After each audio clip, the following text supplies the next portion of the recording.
Olá pessoal, boa tarde pessoal do oitavo ano, sejam todos bem-vindos, vamos mais para uma aula de história, tá certo? Vamos destacar um tema bastante singular e importante, vamos tentar repassar para vocês de uma forma mais simples, tá certo? Sobre o imperialismo na África e na Ásia, dois pontos centrais que vamos tratar hoje, dois continentes que passam por sérias dificuldades econômicas, né, de invasão europeia. Então, isso acaba trazendo uma contextualidade para a gente poder entender o expansionismo, né, desses outros países europeus. Vamos lá. Contexto do imperialismo na África e na Ásia. Algo bastante importante. O imperialismo foi o quê? Foi um processo de expansão colonial promovida pelos Estados europeus, industrializado, né, na África e na Ásia, a partir da segunda metade do século XIX. Vocês podem ver que é uma história presente, algo que ocorreu, né, há alguns séculos atrás, mas não é algo tão distante, é algo que ocorreu próximo. Então, quer dizer, segunda Revolução Industrial, o mundo estava precisando de combustível, estavam precisando de novas formas de movimentar a economia global, né? Então, a expansão já era existente. Então, a necessidade de buscar matérias-primas pelo planeta inteiro era uma necessidade humana.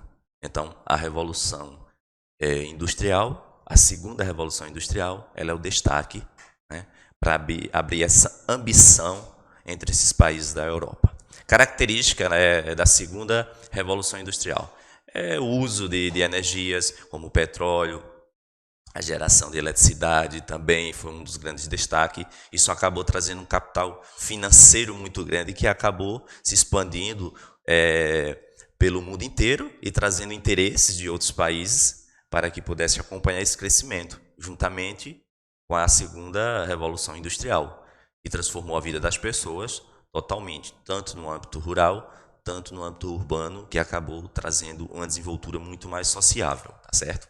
Vamos lá. Quais eram os interesses do imperialismo, dessas superpotências?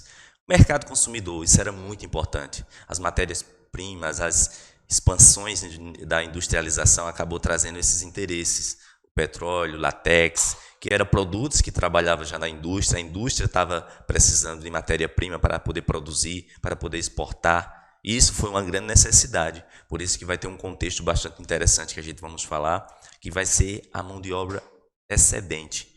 Foi algo muito mais procurado durante todo esse processo de imperialismo, tá certo? O poder que se foi centralizado, mas também tinha aquela necessidade, né, de atender aquelas classes monarcas, né, a burguesia, estavam mais presente, né, nesse contexto e se queria se beneficiar de certa forma com a desgraça dos países que passavam por mais dificuldades financeira, econômica e o seu contexto histórico, tá certo?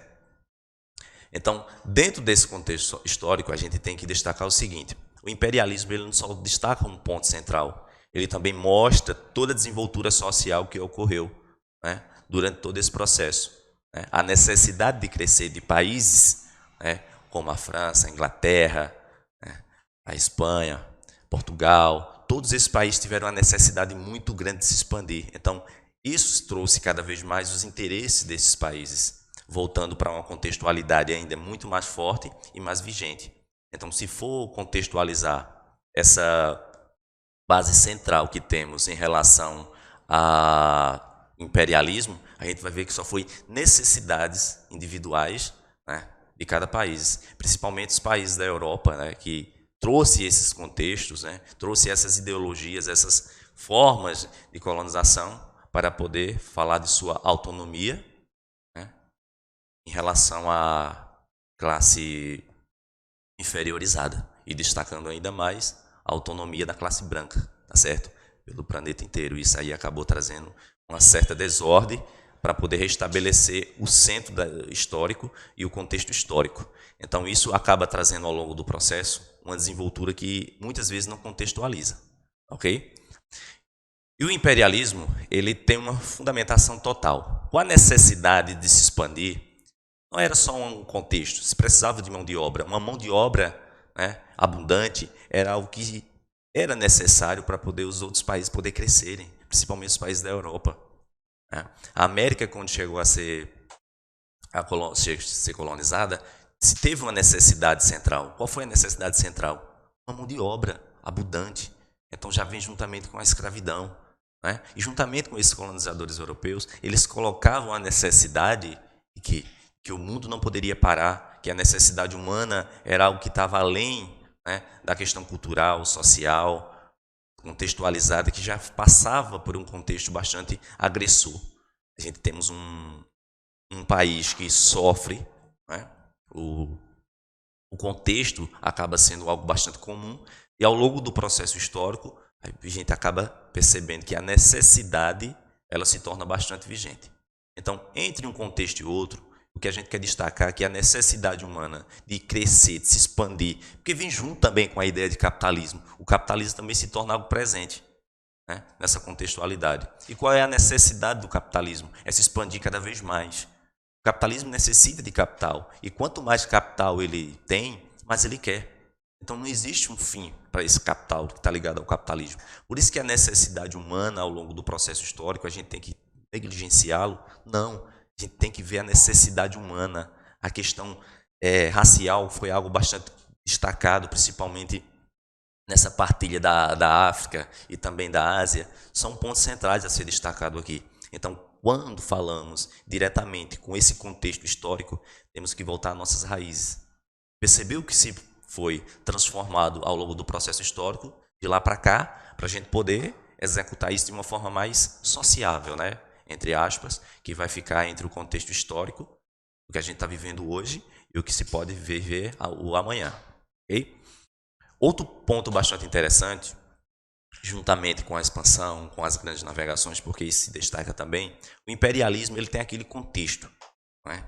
Se expandir o que você tem no seu mercado interno para o mercado externo.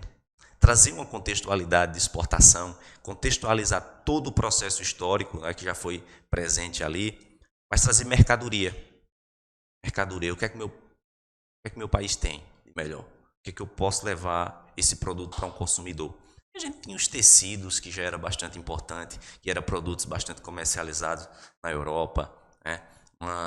Uma contextualidade que veio junto com a segunda revolução industrial, né? As cidades já estavam mais urbanizadas, organizadas, as pessoas já estavam vivendo em sociedade de uma forma mais clássica, né? Então estava evoluindo as artes, né? Esse contexto histórico ele representa toda a questão do imperialismo, tudo que foi colocado, né? Centralizando as ideias e o poder juntamente com o contexto social, né? Ver a questão também do Japão, juntamente com as suas ideias, dinastias, trouxe um contexto totalmente visionado para o mundo, porque a gente tem a visão também dos americanos que diretamente tiveram também aquela base de poder expandir as suas ideias centrais, tá, de dominação, porque hoje há quem fale, né, que ao longo do processo histórico não se deu oportunidade, vamos se dizer, às classes inferiorizadas. E é verdade, a gente não percebe isso ao longo do estudo da história, que não teve oportunidade. A gente vivia em uma história que não se falava dos inferiorizados, e hoje a gente tem o privilégio de poder participar, de falar sobre eles, né, que eles foram complementos centrais para o desenvolvimento dessa história e para o desenvolvimento dessas nações. Então isso é muito importante. Algo bastante interessante também foi algo posicionado. Quais eram os interesses desses países europeus? Juntamente com o período que se deu juntamente com a colonização, teve-se a necessidade, né, de trazer o quê? A mercadoria. O que é que esses países tinham de melhor a oferecer? Quando a gente falamos da Ásia, continente asiático, e da África, a gente tinha que contextualizar tudo isso, tá certo? A gente tinha que trazer uma ideologia central. Então isso era uma necessidade humana que deveria ser colocado. Então o imperialismo ele não foi de maneira alguma algo normalizador, mas foi sim algo trazendo uma contextualidade um pouco negativa para as nações, principalmente quem sofre mais, que é o destaque do assunto de hoje, o imperialismo na África e na Ásia, que são os continentes mais que sofrem. E por isso que quando vocês tiverem alguma fonte de informação, a gente percebe logo aquela necessidade desses países. Muitos países da África hoje não conseguem viver, né, sem a ajuda de outros países, né? A gente vê país do continente asiático que passa por sérias dificuldades econômicas, certo? Não tem condições nem de alimentar sua própria nação. Isso traz uma contextualidade para a gente poder refletir sobre o que está acontecendo com o mundo, o que foi deixado para essas nações. Então, quando contextualizamos tudo isso, existe sim uma necessidade, tá certo, de contextualizar todo o processo histórico e ver que foi uma verdadeira fatalidade dentro desse contexto. E quem sofre mais são os continentes africanos, tá certo? O continente africano e o continente asiático, certo? Então, para a aula de hoje, tá certo? Só isso aí. Depois a gente vai complementando mais com outros assuntos, tá ok? E trazendo mais informações para poder contextualizar, tá certo? Grande abraço a todos, fiquem com Deus e até a próxima aula.